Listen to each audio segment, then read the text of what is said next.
అందరికీ నమస్కారం. శ్రీచరణ స్టూడియోస్కి స్వాగతం. ఈరోజు మన ముందున్నారు నాగరాజ్ పాటూరి గారు. సో ఆయనతో మనం ఈరోజు కొన్ని విషయాలు మాట్లాడదాం.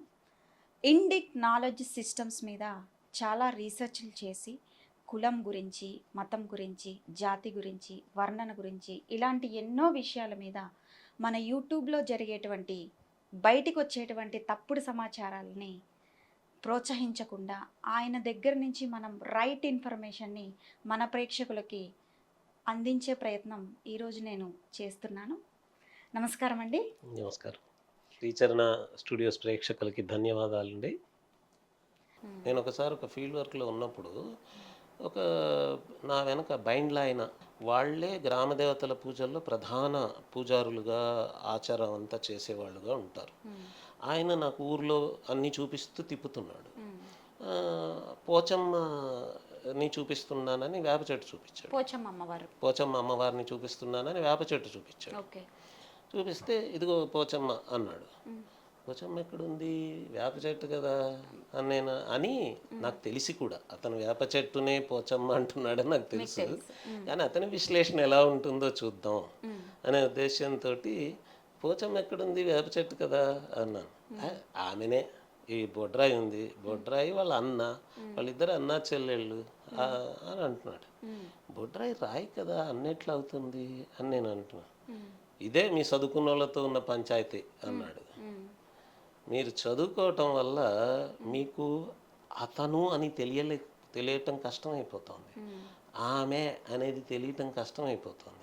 మీ చదువు మీకు అందులో నేను ఎలా చూస్తున్నానో అలా చూడగలిగే శక్తిని పోగొట్టేసింది, పాడైపోయారు మీరు చదువు వల్ల అన్నాడు. నాకు ఎంతో సంతోషం వేసింది, అద్భుతం అనిపించింది. అతను చూడగలుగుతున్నాడు. చెట్టులో ఉండే బెరడో ఆకో పీచో అట చూడట్లా, ఒక కవి చూసినట్లు, కళాకారుడు చూసినట్లు భావుకత్వంతో, ఒక హృదయంతో, ఒక సౌందర్య దృష్టితో అమ్మవారుగా చూడగలుగుతున్నాడు అతను. ఆమెతో మాట్లాడతాడు, ఆమెతో స్పందిస్తాడు, ఆమె అతనికి పూనకం వచ్చేస్తుంది. గ్రామదేవత పూజ జరిగేటప్పుడు వేపాకులు అవి పట్టుకుని పూనకాలు వస్తాయి. పూనకం రావడం అంటే ఏంటి? సినిమా హాల్లో మనకి హీరో పూనకం వచ్చేస్తాడు అంటే మనం తాదాత్మ్యం చెందుతున్నాం ఆ హీరోతోటి. అలాగే వాళ్ళ అమ్మవారితో తాదాత్మ్యం చెందినందుకు పూనకం వస్తుంది వాళ్ళకి.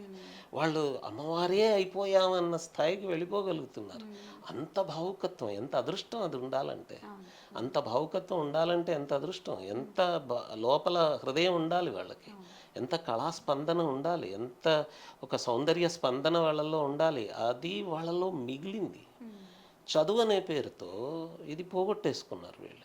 దాంతో చెట్టు దేవత ఏంటి, బొడ్రాయి దేవత ఏంటి అని అనుకుంటున్నారు.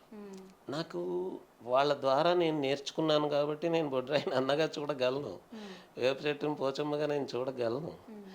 కానీ అసలు అతను ఏమంటాడో చూద్దామని నేను ఊరికే సరదాగా, వేప చెట్టు మీద పోచమ్మ ఉందా, బొడ్రాయి మీద అన్న ఉన్నాడా, బొడ్రాయి అనే అన్నయ్య ఉన్నాడా, పోతరాజు ఆ పక్కన కూర్చున్న రాయి మీద ఉన్నాడా అని అట్లా అడిగా. నువ్వు మానే, నీ చదువు వదిలేసి అని అన్నాడు అతను. నీ చదువు మీదున్నాడా లోపల ఉన్నాడా ఇవన్నీ లేదు, అతనే పోతరాజు. ఆ పోతరాజు పోచమ్మ అమ్మవారి తమ్ముడు, బొడ్రాయి దేవుడు, అట్లా చూడటం నేర్చుకో అని చెప్పాడు.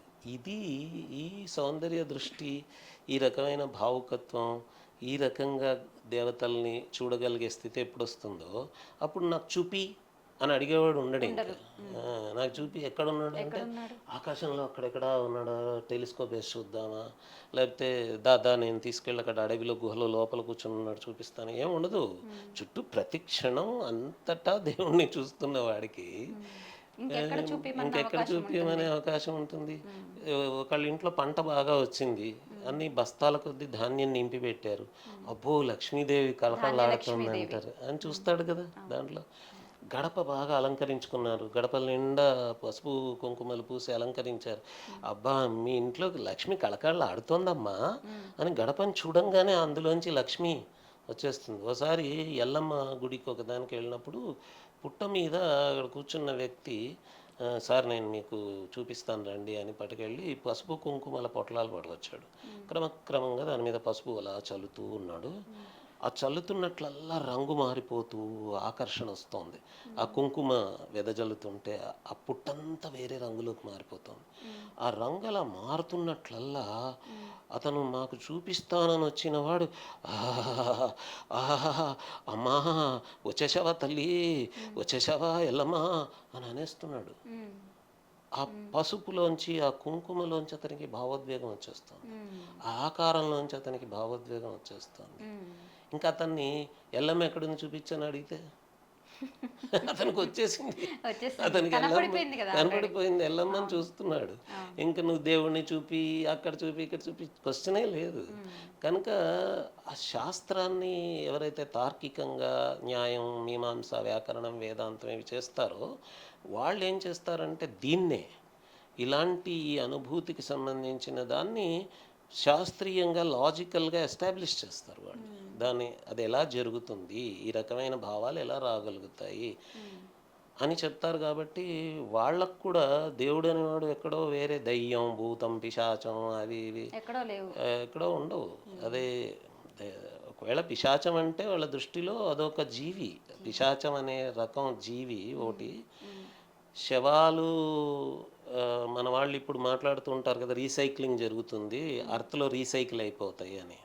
వాటిని రీసైకిల్ చేసే బ్యాక్టీరియా, వాటిని రీసైకిల్ చేసే సూక్ష్మ క్రిముల సమూహం, దాన్నే వాళ్ళు అదో పిశాచం, అది శవాలు తింటోంది అన్నట్లుగా తీసుకుంటారు.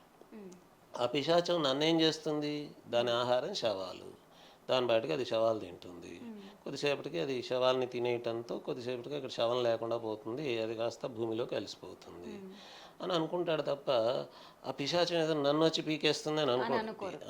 ఒకవేళ పీకితే పీకుతుంది, ఎప్పుడు అదే బ్యాక్టీరియా వచ్చి నన్ను అఫెక్ట్ చేసి నాకేదో అలర్జీ వచ్చు, నాకు ఇంకేదో పిశాచం పీకినట్టు, పిశాచం బరుకులు వచ్చి నాకు ఏదో అయినట్టు. అట్లా చూస్తే పిశాచం కనిపించిపోతుంది. పిశాచం కనిపించటం అంటే అదేదో ఇలా తెల్ల గుడ్డేసుకుని వచ్చి వ్యాన్ మన మీద పడిపోయి అట్ట కాదు. దాన్ని అర్థం చేసుకుంటే పిశాచం అని దేన్ని అంటున్నారు, భూతం అని దేన్ని అంటున్నారు, దెయ్యం, దాని వాస్తవ స్వరూపం అర్థం అవుతే మనకు తెలుస్తుంది. అప్పుడు శాస్త్రం చదువుకునేవాడు ఏమంటాడంటే ఇవన్నీ రకరకాల జీవభేదాలు, జీవరాశులు ఇవి అంటాడు. కాబట్టి అతనికి అక్కడ దెయ్యం ఉందిట అని శాస్త్ర పండితుడికి చెప్పాం అనుకోండి, అవన్నీ పట్టించుకోరు. దెయ్యం ఉండటం అంటే దెయ్యం ఎందుకు ఉంటుంది అక్కడ అనేస్తారు. వాడికి దెయ్యం పట్టిందిట అని అన్నాం అనుకోండి, ఒక ఆయుర్వేద వైద్యుడి దగ్గరికి వెళ్ళి మీకు దెయ్యం పట్టిందని మనం తీసుకెళ్ళి చూపించాం అనుకోండి, అతని ముందు నాడి పట్టుకుంటాడు. వాత పిత్త కఫ దోషాల్లో ఏది ఎక్కువ ఉందో ఏది తక్కువ ఉందో చూస్తాడు. ఏ దోషం వల్ల ఆవిడ ప్రవర్తన అలా ఉందో ముందు అర్థం చేసుకుంటాడు. చేసుకుని వాత దోషంలో నరాలకు సంబంధించిన వాటిలో ఏ దోషం వల్ల ఆవిడ ప్రవర్తన ఎలా ఉందో చూసి, కానీ ఆవిడకి తన ఏదో పట్టుకుందనే భయం ఉంది కదా, అందుకని ఆవిడికి నిన్నెవరు పట్టుకోలే, నేను ఊరికే నీకు మందిస్తా వేసేసుకో పోతుందంటే ఆమె ఒప్పుకోదు. అందుకని ఇతను ఆయుర్వేద వైద్యుడు ఏం చేస్తాడు, ఒక అగ్నిహోత్రం చేస్తాడు. అగ్నిహోత్రం అనే దానికి ఆ రంగులకి ఆ వాటికి కూడా మనసు మీద ప్రభావం ఉంటుంది. అవన్నీ పనిచేస్తాయి. ఆ పని చేసినప్పుడు అతనిలో చంద్రముఖి సినిమాలో ఇటువంటి ఆస్పెక్ట్స్ కొంచెం బాగా కవర్ చేశాడు. అంటే రెండింటిని ఎట్లా సమన్వయం చేయొచ్చు, రెండు రకాల దృష్టికోణాలని సమన్వయం ఎలా చేయొచ్చు అని. అట్లా ఆయుర్వేద వైద్యుడు కూడా ఏం చేస్తాడంటే రెండింటిని సమన్వయం చేస్తూ వాళ్ళకి చెప్పేప్పుడు నీ గ్రహదోషం ఉంది, ఆ గ్రహం పోతుంది, నేను పట్టిన గ్రహాన్ని నేను పోగొడుతున్నాను అనే అంటాడు. కానీ చేస్తున్నది వైద్యం. ఆమె శరీరంలో ఉండే వాత దోషాలని వాటిని పోగొట్టడానికి ఏం చేయాలో అవి అగ్నిహోత్రం ద్వారా కూడా అదే వైద్యం, అది చేస్తాడు. అట్లా వాళ్ళు శాస్త్రీయంగా వాళ్ళ వైపు నుంచి వాళ్ళు ఆలోచిస్తారు. కానీ పేషెంట్కి తన పట్ల తనకున్న దృష్టిని ఖండించి మరి నీకు దయ్యం లేదు భూతం లేదు పో అని అనడం కంటే అతను ఏదో ప్రయత్నం చేస్తున్నాడు, నా దగ్గర నుంచి అదేదో తీసేస్తున్నాడు అనే ప్రయత్నం ఉంటే అది వాళ్ళకు నమ్మకం కుదురుతుంది. కాబట్టి అలా చేసి వాళ్ళు పోగొట్టేస్తుంటారు. అలా ఆ, జరుగుతుందే తప్ప ఏ శాస్త్ర పండితుడు కూడా అక్కడ ఓ దెయ్యం కూర్చుంది, తెల్ల చీర కట్టుకుంది, మల్లెపూలు పెట్టుకుంది, అర్ధరాత్రి పూట వచ్చింది, నన్ను పాట పాడి పిలిచింది ఇవి వాళ్ళు నమ్మరు. ఓకే. అసలు అంత శాస్త్రీయమైన ఆలోచన ఉన్న వాడికి ఈ తెల్ల చీర కట్టుకుని మల్లెపూలు పెట్టుకుని పాట పాడి అర్ధరాత్రి పిలిచే వాళ్ళు కనపడే అదృష్టం ఉండదు. ఉండదు. ఎందుకంటే బుర్ర ఉంటుంది బుర్ర కాబట్టి, ఉంటుంది. కరెక్ట్. తెలివి ఉంటుంది కాబట్టి వాళ్ళకి ఇవన్నీ కనిపించే పరిస్థితి ఉండదు. ఆలోచన విధానం అలా శాస్త్రీయంగా ఉంటుంది కాబట్టి, ఈ శాస్త్రీయమైన ఆలోచన ఉన్న వాడికి కనపడే వస్తువులు కాదు కాబట్టి ఇవి కనపడవు. వాళ్ళలో ఏదైనా వాళ్ళకున్న పరిస్థితి వల్ల అటువంటి భ్రమలు కలిగే అవకాశం ఉంటే వాళ్ళకి అట్లాంటివి కనపడతాయి.